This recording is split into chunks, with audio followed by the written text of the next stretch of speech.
let's look at number 4. Let's do the last one.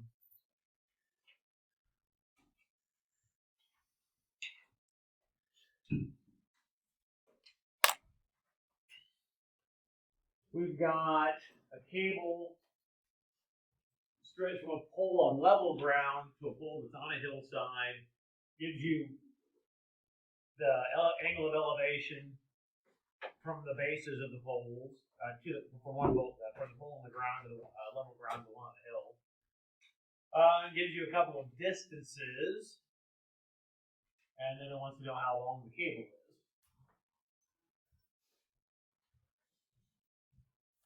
All right, so from a picture standpoint, got pole, you've got hill, you got another pole, and you've got a cable stretched between the poles.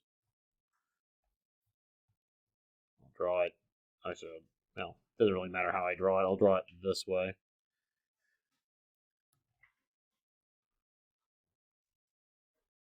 They tell you the angle of elevation from base to base, which would be the same.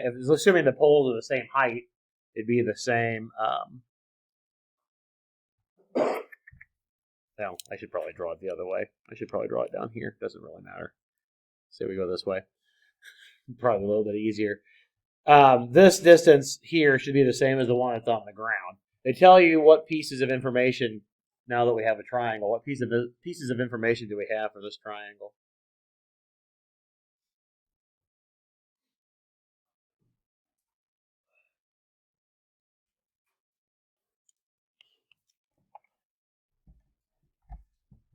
Yes.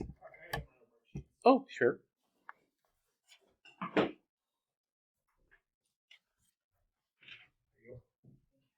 What pieces of information do they have on there for you? Okay. Yeah, so you got the angle of elevation here. Yeah. Okay. What else do we have?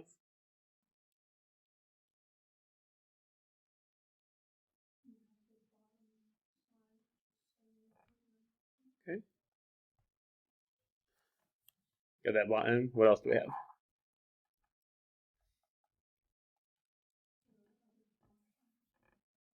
Yeah, this side over here. Good. Yeah, so those are the two pieces we have. Right, it says from pole to hill is 78.9 feet, and then from hill to other pole, bottom of the hill to the other pole is 115 feet.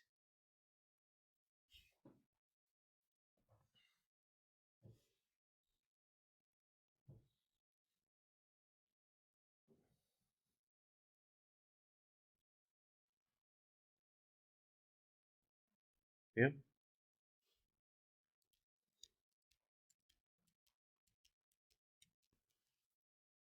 All right, so what do we need to do to figure out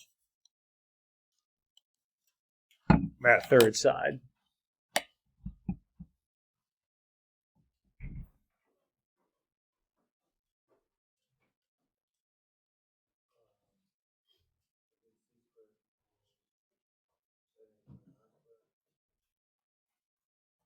So if you're calling this C, okay.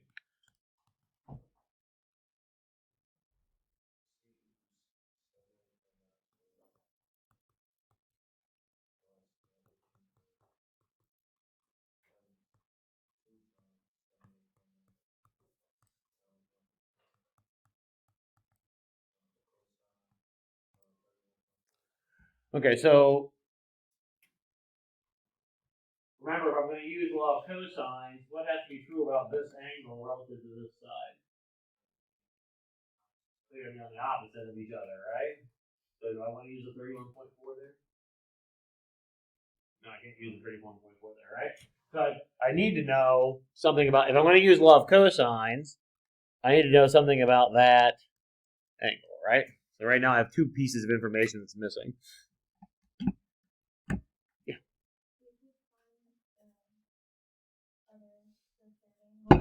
This one up here? Okay.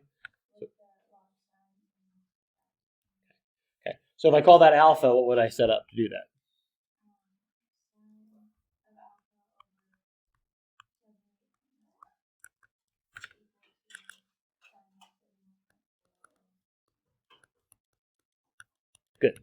I agree with that. So we'll multiply both sides by your 78.9 and do inverse sine.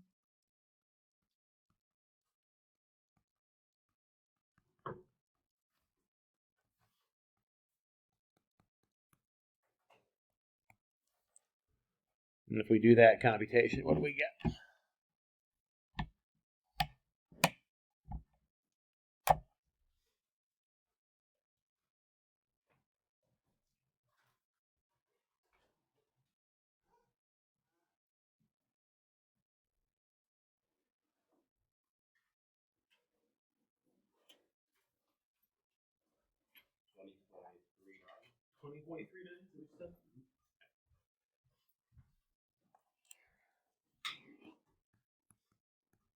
Now this is actually, well, stop right here for a second.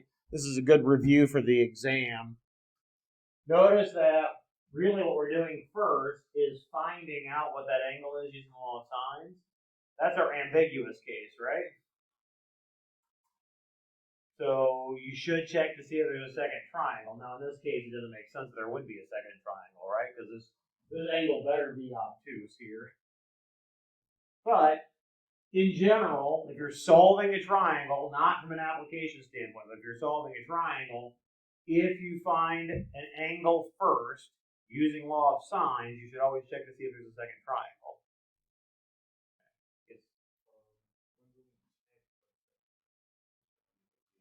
Any time that you solve for an angle first using law of sines, that's when you check for the angle, or check for the second triangle.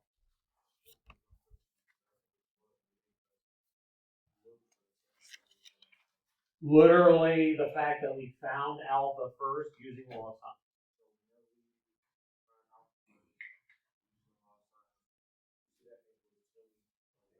Yep. Then you want to check to see if 180 minus that also would work.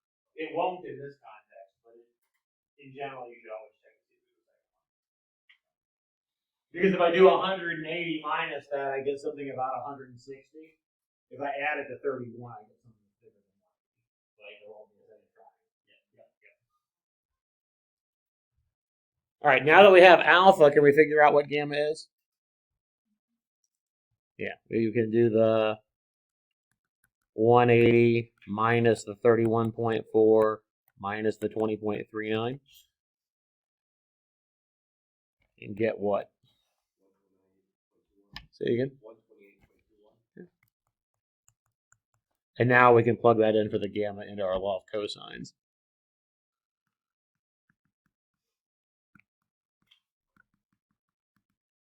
Now that we found that angle. You could also use law of sines to figure out C, by the way.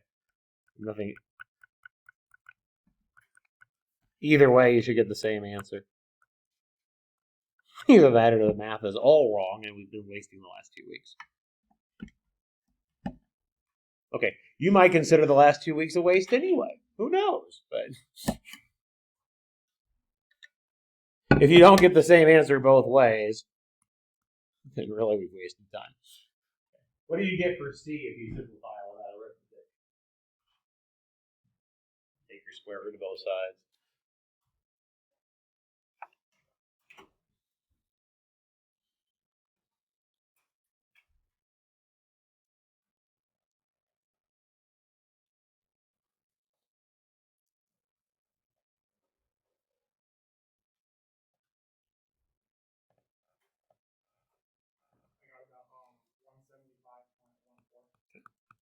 Does it make sense that it is the longest of the three sides?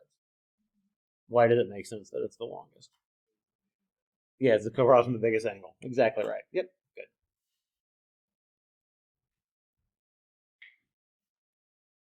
What questions do you have on that one? So, would it be faster if we just did law of sines? You can absolutely do law of sines on that one. Yep. Yep.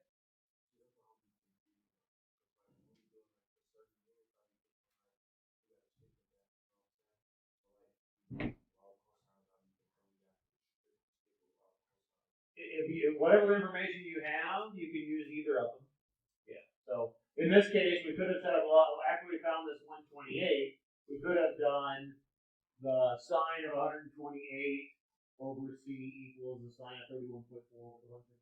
Get that way too. You should get the same number. You always go off of what information you have, and if you've got enough information to do either, then you can use either. Could you go over how to find the second triangle? Sure. The same angle. How to check if there's a second triangle? Yeah. Oh, okay. Yeah, so once you find your alpha, subtract it from 180. So the reason why we do that is because, remember, your inverse sine gives you an angle in quadrant 1. There's also an angle in quadrant 2 that has the same sine value. So that's why we do the 180 minus it, because that would give you the one that's in quadrant 2. And then check if it works with the other angle. In this case, we get something a little bit less than 160. If I add to that one, it doesn't work because it's too big. So that's how you do it. You need, in order for there to be a second triangle, you need this angle to be bigger than the one you're given. Otherwise, it's not going to work.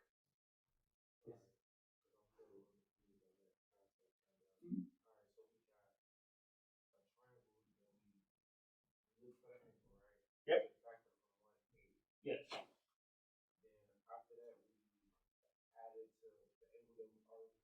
And see if it's less than 180.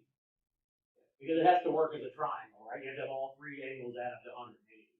If you find the supplement of that and add it to that angle that's bigger than 180, then it's not going to work. Because it's too big. Because when you add the three angles together, it has to be less than, or it has to equal 180.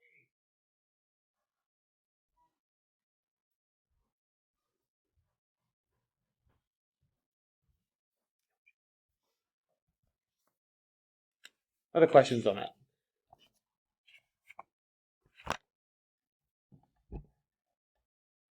Because you had one on the last quiz that had two triangles, right? The one that I handed back. Yeah. Well, let's talk a little bit about your exam. I've got some review problems here.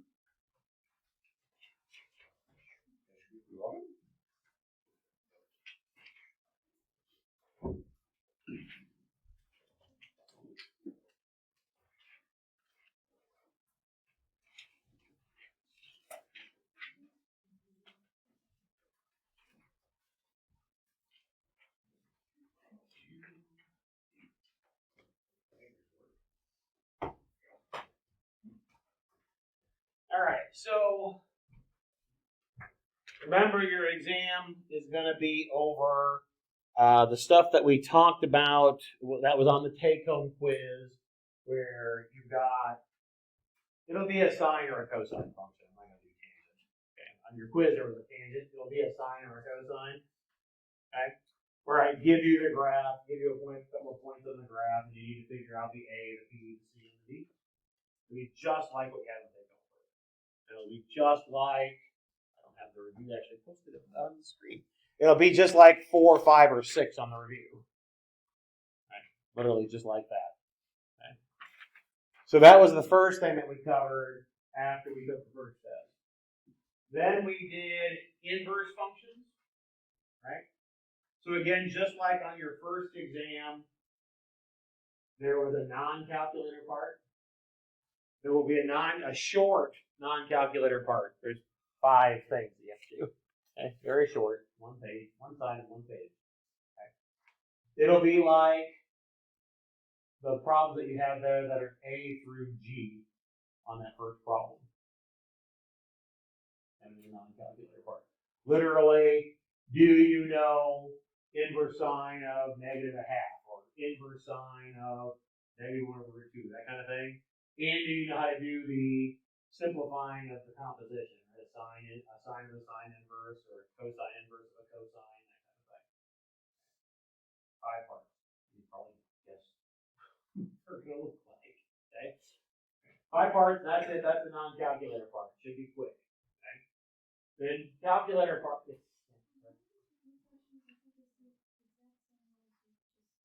we just did? Oh, okay. Yeah, sorry. Yeah, I guess the last one is the one we just did. Good review then.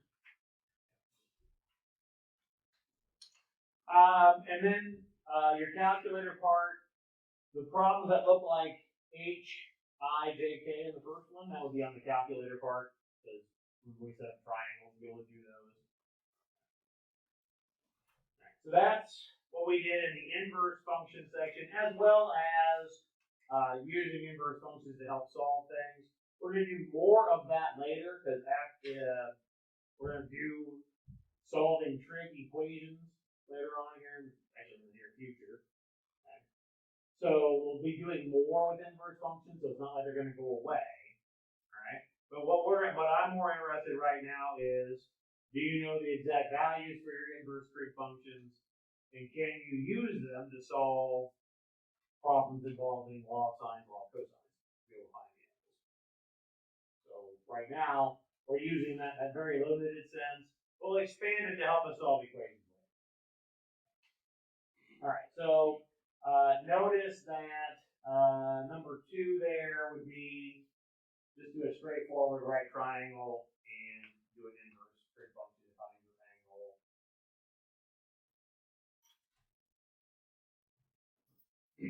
Pardon me. Okay, I don't have enough information there. Number 3. No, I'm looking at it. Number 3 would be an example of using one of our log sines or cosines to figure out the angles.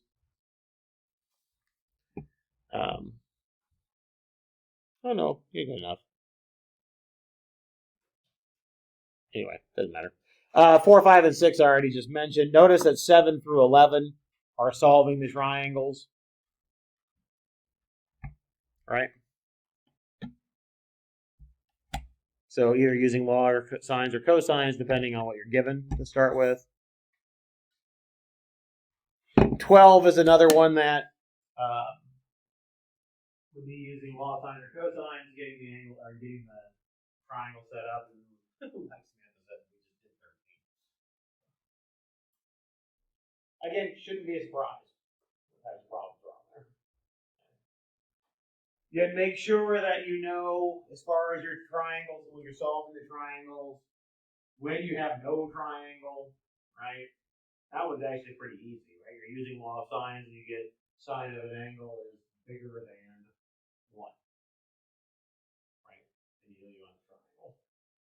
Probably more importantly, and if you actually try to type in your calculator, you should get an error on your calculator. It literally should be telling you this doesn't work. Okay. More importantly, make sure you know how to check for the triangle. What was wrong with it? And you'll get an application problem or 2 as well. And again, it'll either use log sines or log cosines. In that case, I'm not going to be asking you to solve the triangle. I'm going to ask for a specific piece of the triangle.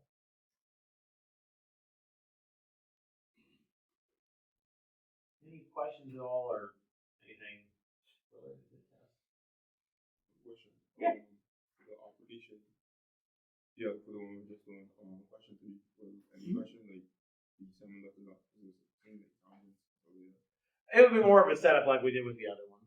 Yeah. So you skip it. Yeah, I did skip that one. Yeah, I wouldn't worry about that one in particular. It's not too bad. It doesn't matter. I'd rather do an actual, honest to goodness, look like a surveying application. That's what we had.